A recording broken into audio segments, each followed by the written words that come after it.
वाढदिवस म्हणजे आनंदाचा क्षण, पण तोच आनंद जेव्हा गरजूंच्या चेहऱ्यावर हसू फुलवतो तेव्हा त्या दिवसाला खरा अर्थ प्राप्त होतो। माजी खासदार डॉक्टर संजीव नाईक यांचा 15 एप्रिल रोजी वाढदिवस साजरा केला जातो। दरवर्षी कार्यकर्ते मोठ्या उत्साहात त्यांचा वाढदिवस साजरा करतात, परंतु यावर्षी उपमुख्यमंत्री अजितदादा पवार आणि ज्येष्ठ गायिका आशा भोसले यांच्या निधनामुळे त्यांनी आपला वाढदिवस न साजरा करण्याचा निर्णय घेतला। परंतु आपल्या नेत्यांवरील प्रेम आणि त्यांना उदंड आयुष्य लाभो हीच भावना मनात ठेवून Airoli sector 17 Premdan mother Teresa येथे महिला मोर्चा महामंत्री जयश्री पाटील यांच्या माध्यमातून हृदयस्पर्शी उपक्रम राबवत मदर टेरेसा आश्रम येथे अन्नधान्य व फळ वाटप कार्यक्रम आयोजित करण्यात आला होता। सेवा हीच पूजा या भावनेतून आयोजित या उपक्रमाने वाढदिवस साजरा करण्याची एक वेगळीच प्रेरणा समाजासमोर ठेवली। केवळ उत्सवापुरते मर्यादित न राहता समाजातील गरजू घटकांच्या आयुष्यात थोडा आनंद निर्माण करण्याचा हा प्रयत्न अनेकांच्या मनाला स्पर्शून गेला। आशीर्वाद आटा, तांदूळ, डाळ, केळी, बिस्किट अशी अनेक छोट्या मोठ्या गरजू सामानांची वाटप करण्यात आली। यावेळी महिला मोर्चा महामंत्री जयश्री पाटील, समाजसेविका ममता जोशी, उत्तर भारतीय ऐरोली मंडळ उपाध्यक्ष अजय सिंग, नवी मुंबई उत्तर भारतीय उपाध्यक्ष किरण सिंग, जिल्हा कार्यकारिणी सदस्य मंदाकिनी वाघमोडे, समाजसेविका सुनीता पाढी, समाजसेविका काजल सिंग, समाजसेविका प्राजक्ता धांडे, समाजसेविका पूनमजी, एससीओ प्रकाश मंत्री, समाजसेवक अनिलजी, समाजसेवक संतोष लोंढे, पंचायतन राज्य ऐरोली विधानसभा अध्यक्ष नरेंद्र कोटकर, समाजसेविका प्राजक्ता धांडे, समाजसेविका अश्विनी जोशी, समाजसेविका लोभा भोसले, सुनीता मोरेया, मंदाकिनी वाघमोडे, नंदकिशोर वाघमोडे असे सर्व पदाधिकारी व कार्यकर्ते उपस्थित होते। यावेळी ऐरोली वार्ताला दिलेल्या प्रतिक्रिया।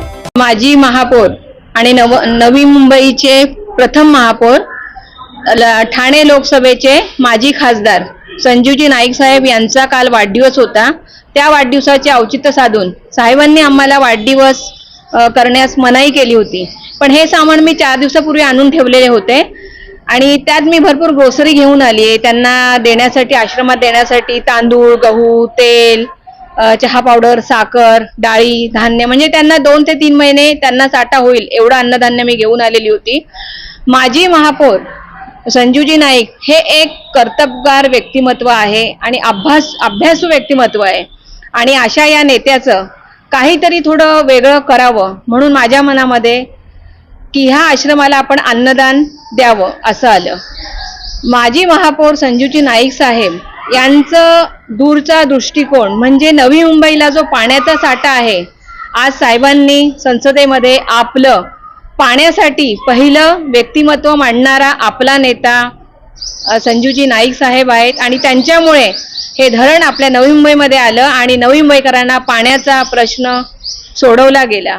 प्रत्येक ठिकाणी कुठल्याही ज्या मोठ्या मोठ्या निर्णयांमध्ये त्यांचा खूप मोठा अभ्यास आहे आणि त्यांच्या या अभ्यासू वृत्तीमुळे आणि त्यांच्या या कार्यामुळे नवी मुंबई शहरामध्ये महाराष्ट्रामध्ये 2ऱ्या क्रमांकावरती, पहिल्या क्रमांकावर आहे आणि राज्यामध्ये 3ऱ्या क्रमांकावर।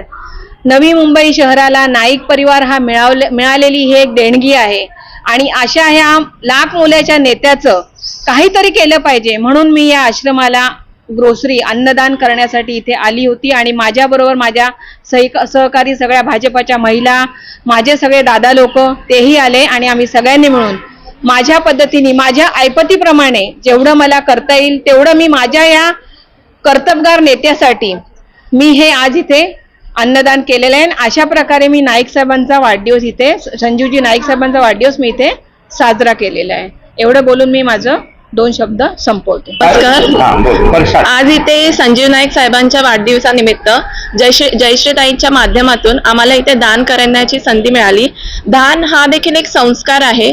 या संस्कारामुळे विषमती कमी होऊन माणुसकीची भावना वाढते आणि हे नाईक साहेबांचेच नेतृत्व आहे की आम्हाला असे संस्कार लाभले आणि संजीव नाईक साहेबांना वाढदिवसाच्या हार्दिक शुभेच्छा। धन्यवाद। जय हिंद, जय महाराष्ट्र। नवी मुंबईचे शिल्पकार आदरणीय लोकनेते गणेशजी नाईक साहेब यांच्या मार्गदर्शनामध्ये आज आपल्याला माहिती आहे की काल 15 एप्रिल संजीव नाईक साहेबांचा वाढदिवस आणि हा वाढदिवस साहेबांनी एक सगळ्यांना आव्हान केलं होतं, नवी मुंबईच्या सर्वच कार्यकर्त्यांना आव्हान केलं होतं की माझा वाढदिवस या टायमाला साजरा न करता, बॅनरबाजी न करता तो वाढदिवस आपल्याला माहिती असेल का, थोड्या दिवसापूर्वीच आपल्या महाराष्ट्राचे उपमुख्यमंत्री अजितदादा पवार साहेब यांचं निधन झालं आणि त्याचप्रमाणे आपल्या भारताच्या गायिका आशाताई भोसले यांचं सुद्धा निधन झालं. या दोन्ही एक सूर ज्यांनी अनेक वर्ष सुरांनी मनमोहन केलेले अनेक गीतं आपल्याला दिलेली होती आणि त्यांचं दुःख हे होतच होतं. परंतु एक महाराष्ट्राचा धडाडी नेतृत्व जे अजितदादा होते ते आपले तो निघून गेले, याचं दुःख आपल्याला कुठेतरी मनात राहतं. त्याचं दुःखाचं साहेबांनी हे करून हा वाढदिवस माझा साजरा न करता, हे दुःखमय वातावरण आहे आणि या दुःखाच्या वातावरणात मी माझा वाढदिवस न साजरा करता, बॅनरबाजी न करता आपण समाज उपयोगी काम करा ज्याच्यानुसार समाजाला एक चांगला संदेश दिला जाईल. त्यामुळे आमच्या पॅनल क्रमांक 3 मधील आमच्या जयश्रीताई पाटील यांनी आज साहेबांच्या वाढदिवसानिमित्ताने एक औचित्य साधून या मदर टेरेसामध्ये प्रेमधाममध्ये अन्नधान्य म्हणजे तांदूळ असतील, कांदा असेल, डाळ असेल, इतर सर्व धान्य देऊन या प्रेमधान्य लोकांना मदतीचा हात दिला आणि एक वेगळा प्रकारचा वाढदिवस साजरा करण्याचा मेसेज समाजाला दिलेला आहे. आपल्याला माहिती आहे का, आदरणीय संजूजी नाईक साहेब हे असे व्यक्तिमत्व आहे का, माझे खासदार, मी नेहमी म्हणतो का माझी नाही, ते माझे खासदार आहेत का, ते आपल्या आज अनेक लोकांना नोकऱ्या देण्याचं काम त्यांनी केलेलं आहे. आपल्याला माहिती असेल का, मोरवे धरण सारखं जे धरण आहे ते आर पाटील साहेब ज्या टायमाला या महाराष्ट्राचे गृहमंत्री होते त्या टायमाला ते मोरवे धरण घेण्याचं धाडस जर कोणी दाखवलं असेल तर ते आदरणीय संजूजी नाईक साहेबांनी दाखवलं आणि त्यांच्यामुळे आमच्या महिलाताई लोकांना पाण्याचा जो प्रश्न आहे त्याचं निवारण झालं आणि नवी मुंबईला पाण्याची कधी कमतरता भासली नाही. आणि असं नेतृत्व आम्हाला नेहमी पाहिलेलं आहे. मी परमेश्वराला एवढंच करेन का साहेबांना उदंड आयुष्य दे आणि येणाऱ्या काळामध्ये आमचे साहेब हे आम्हाला खासदार म्हणून पुन्हा या नवी मुंबईला, या ठाणे जिल्ह्यात पुन्हा होऊ दे, हीच परमेश्वराला प्रार्थना करतो आणि माझे शब्द मी इथं पूर्णविराम देऊन मी इथं थांबतो. जय हिंद, जय महाराष्ट्र. धन्यवाद.